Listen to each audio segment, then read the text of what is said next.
Dennis, you've heard that old adage, right? About, people like stories, not lectures. Exactly. I can I can remember back in college. I mean, professors that sat there and lectured to you, I'd fall asleep. Ones Uh-huh. that actually painted a picture or told a story, you were engaged and you were involved. And I mean, and today we all watch movies and TV shows and stuff, and those are they're telling stories. That's we enjoy as a human. We enjoy that. We like to hear stories. I think it starts at a young age when our parents would read us bedtime stories or Yeah. be able to let us, picture in our mind. And I remember story time as a young kid. And that was probably one of my favorite parts of the day. We never really outgrew that. And I think that if you can master the art of storytelling, it gives you a bit of an advantage that other people don't have. And the most important thing that I learned today on today's interview was really that you need to have a story about your company, the whys, the where, and all the elements there. It really is something more than just like a marketing spiel. We all need to have our mission and vision statements. That's great. But if you can really get people emotionally connected to the story of your company, it gives everybody a lot of reason to want to be able to go that extra mile. And Dennis, you give an example in the interview here about the importance that it impacted your reason to even go with a particular company. I thought that was Yeah. an important thing that you brought up. Yeah, and I think it's one where and the story needs to come from the heart. It can't be something where it's just made up. It's gotta Mhm. be real. It's gotta be you've gotta be able to paint that picture for the person that's the receiving hearing the message. And then as if you got a team, the team has to know the story. You can't just hold on to it by yourself, and that's what makes it valuable for the company. And so today's guest, I think you're gonna find really intriguing. He tells lots of stories, so it's great if you're just listening. It's a great because he paints some great pictures. There's one Right. talking about first grade that brought me back to first grade, and I could see that in my head as he talked. I hope you had the same experience. Charley Timmins is he's an entrepreneur. He's been doing this for many, many years. He'd say he goes way back in time, and we'll let you listen to the interview when he tells you the story of when he started. But he's the chief insight officer for PMA LLC, and he shares some insights about stories. And really, the stories that he's going to tell in here are captivating and really interesting. So let's take a listen. This is a very fascinating interview. WFH with two guys. Now here's Benny and Dennis. Hey, Dennis, the importance of really being able to relate your business to not only your employees, but also to your clients and customers. It's really important to have that story, that whole idea about who you are, what it's all about. That's really something that is really critical for a lot of companies to be able to understand themselves. Yeah, I mean, and it's more than just marketing or branding per se. It's the why. Why did I start this? Why do I do Right. this? And what brings it? What's the passion in my heart that makes this come to life? And all of us have a story, and the stories evolve and change. And I mean, I've worked at many companies that have great stories, and then some that have had bad stories along the way. And they learn from those stories, and that they again, it's kind of a treasure if done right. They pass it on to the next generation, the next round of employees, so that that legacy stays there. And if not, it just becomes another company, and there's nothing to it. And if you think about, people are all about relationships, and stories help you develop those relationships. And that's why I think it's so important. And we all know it, but a lot of us don't do it or think about it. Yeah. And so, really, to help crystallize and clarify the idea of story, we brought in the expert today. So, Charley, thank you for stopping by today. My pleasure. Hey, so Charley, the first question that comes to mind about story is why does a company's story matter more today than ever before? We're living in a time where there's a tremendous amount of skepticism in the market. Buyers are not as willing to accept what we're saying. They really listen and they want to understand, why should I do business with you versus a competitor? A story is a way of humanizing ourselves and our business to attract the types of people with whom we want to work. That's why it's so critical to be able to communicate to buyers about you, your company, why you're doing what you're doing, how you're doing it, and most importantly, what type of outcomes are they going to get from your organization.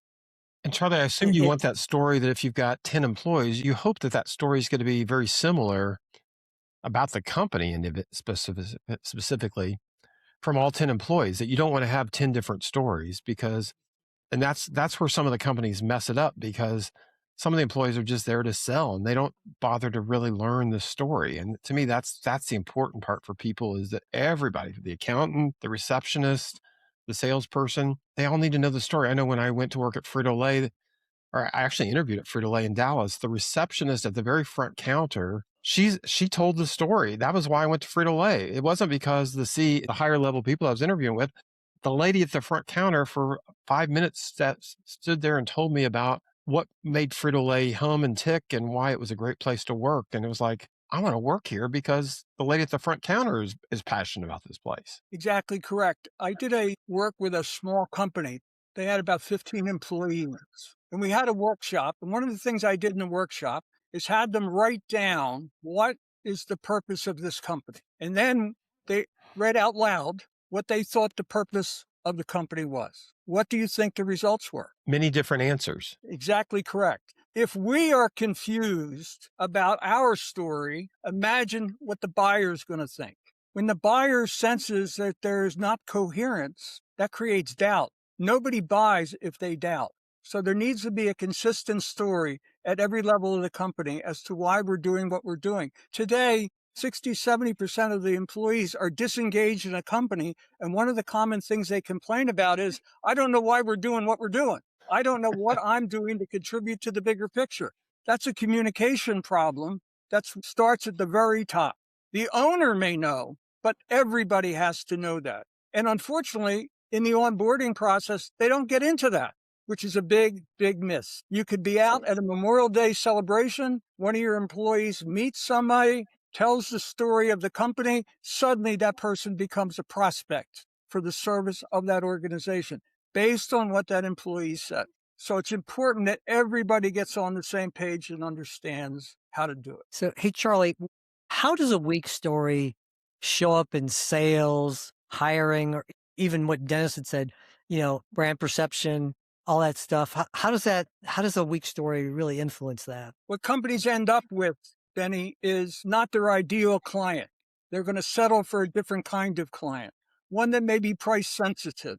Therefore, you can't get as much money out of them as you believe your product is worth. They become that client that's always asking questions, is always doubting what you're doing because they didn't buy into you in the beginning. They still have doubts. They bought you because maybe you were the better of two options in their mind. But again, it affects us. It affects the lifetime earnings that you may get from that organization because they're uncertain. There's a gentleman that wrote a book called Sheep Don't Eat Complicated Grass. And what happens is what comes out of our mouths sometimes confuses people. So we have to have a similar kind of story. How long have you been doing this, Charley? You obviously have a lot of experience in this. Has this been something you've been doing for quite some time? Thanks for that question, Benny. How long have I been? First grade. No, seriously, I was born and raised an Irish Catholic. And if you know anything about Irish Catholic kids, they go to school, they get dressed in uniforms, they line up in alphabetical order. So I was in a classroom, Benny, that had 60 boys and girls. They were all lined up alphabetically. I'm the letter T, so I'm up against the window. And there was only one person driving performance. She was about 8 feet tall. She had this thing on top of her head to make her look bigger. Anyway, she was a pro. She was using mentoring as a tool to keep everybody moving forward. Because back in the day, it only went as fast as the slowest kid. So when a student would become, let's say, finished and they become fidgety, she would say, hey, Bill, go over and help Mary. Or Harriet, I'd like you to help Johnny. And they would go over and try to help that person solve the problem because they were stuck. And when you're stuck, you're not moving forward. So one day, Benny, I hear my name. She said, Timmy. And that was my nickname. Timmy, go help Mary Ellen. My response was, Mary Ellen? She was the prettiest and smartest girl in the class. And little old me with my imposter syndrome, because I knew what I liked and she was what I liked. I was scared to death. So I took my chair and I started to drag it along the wall by the window. Now, the reason the chair moved is we used to have to hide under desks because we were going to be obliterated and we had to hide under our desk. So I took that chair and walked it all the way around, and I sat down next to her in the first aisle. And she looked at me and as if, "What are you doing here, fella?" And I explained that I'm here to help you. We dove in to attack the issue. I don't know what the subject was, but I'm sure it wasn't math. I'm sure it wasn't. But it didn't take very long. And all of a sudden, she sat bolt upright, turned her head to me, beautiful red hair, beautiful blue eyes, and she flashed me a grin that I'll never forget. I live for those grins because that's a breakthrough. People have the light bulb moment. They now can move forward to wherever they need to go. Businesses go through the same thing. They get stuck. They don't know why. Maybe we should lower our price. Maybe we should offer a variation of the. They need to get through that breakthrough because they're on a journey to scale to a certain level because the owner has a vision of where he wants to be. And everybody in that company has to be on the same page to support that type of thing. So I've been doing it since the first grade. When I look back on my life, all the great successes that I've had that were acknowledged by other people all had to do with me using my talents to help people find a better way of doing things. What got them there wasn't getting them to where they needed to go. I had to get outside the box, think differently, help them understand that there is a better way to do things.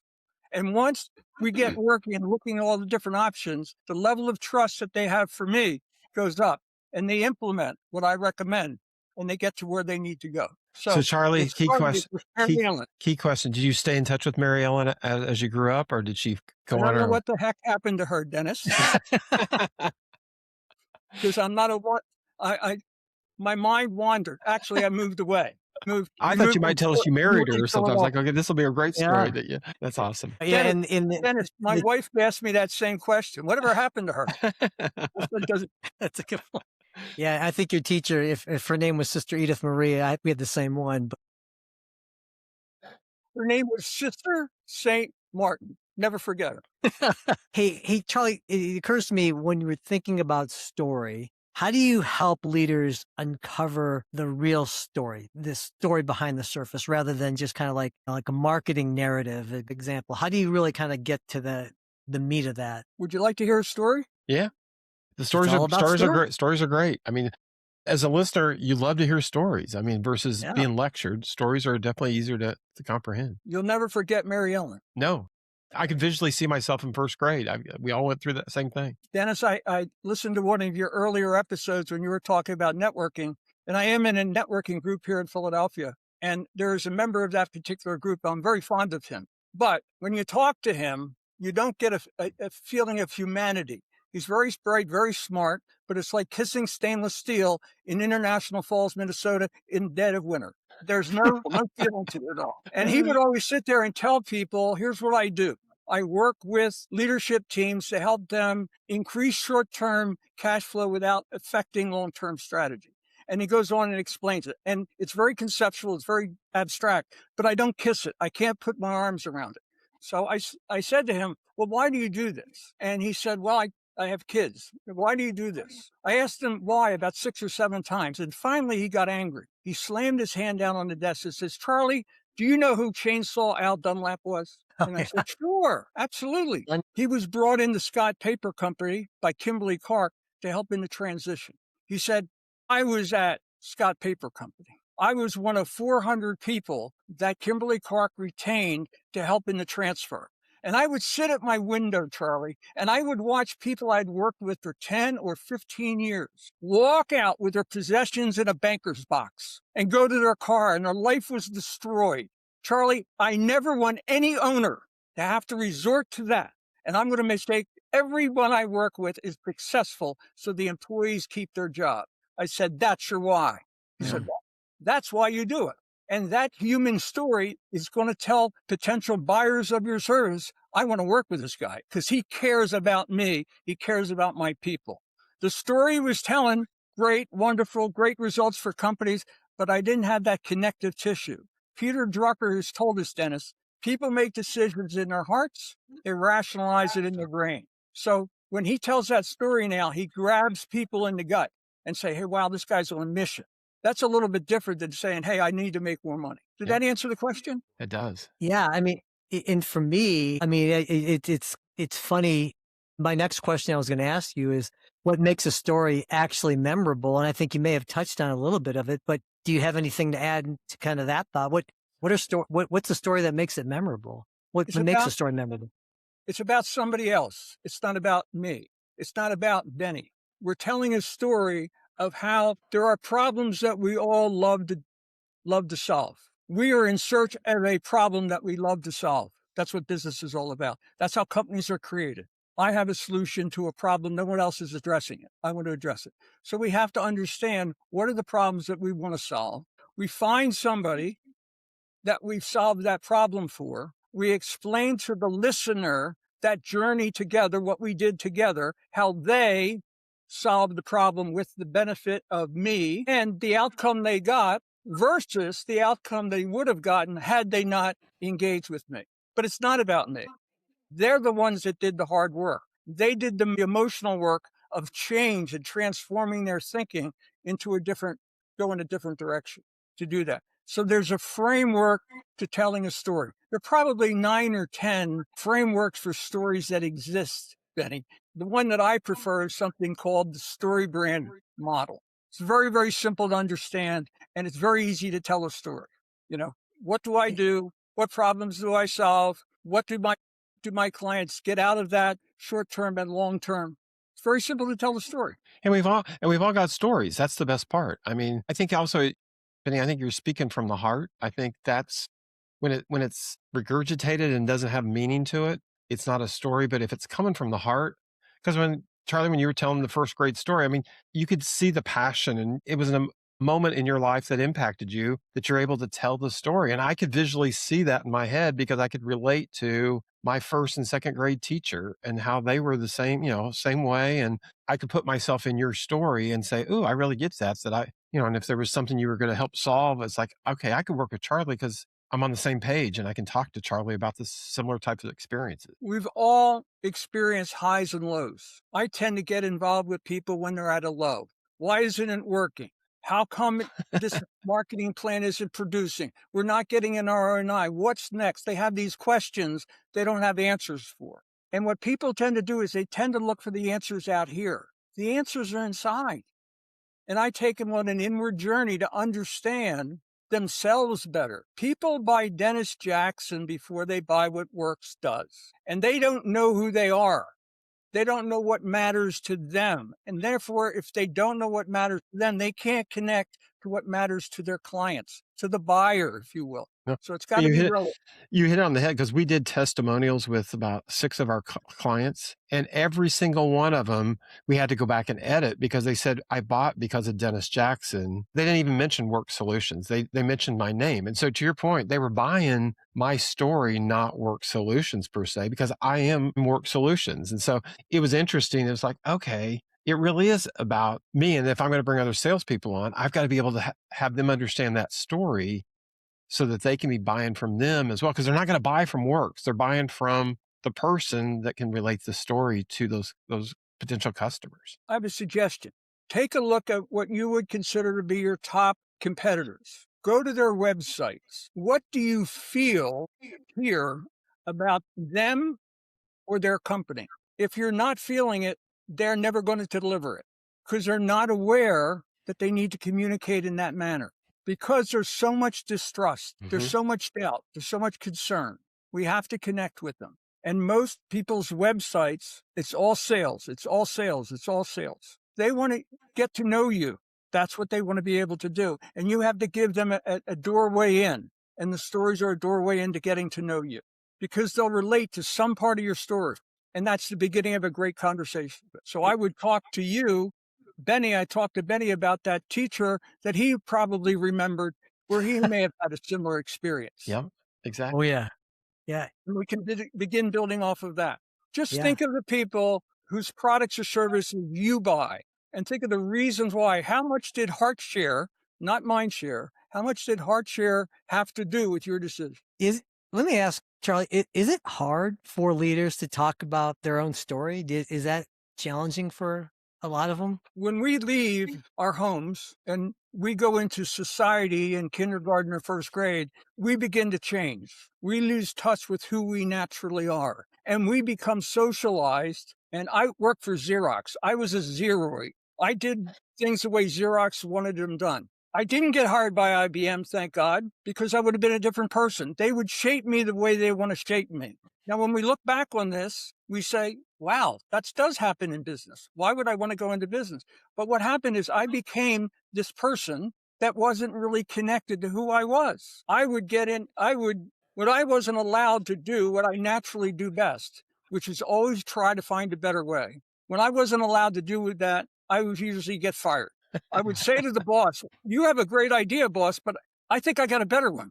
Now, what boss is going to tolerate that? What narcissistic sociopath is going to put up with that? Goodbye. So it took me a long time to realize that the thing that drives me the most, trying to make things better, is not wanted in certain places. They have their house of cards. They know what they want to get done, and I'm the fly in the ointment. So get rid of me. So when we know who we are, we make better decisions about that, right? People, when they select a marriage partner, the reason there's so much divorce is they don't know what they're looking for. No.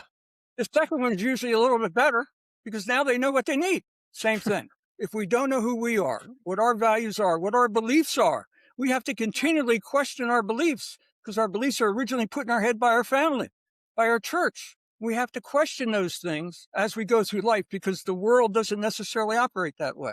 Once people get a very clear picture of what I call their authentic self, who they really are, not who they're pretending to be. Most people fake it till they make it.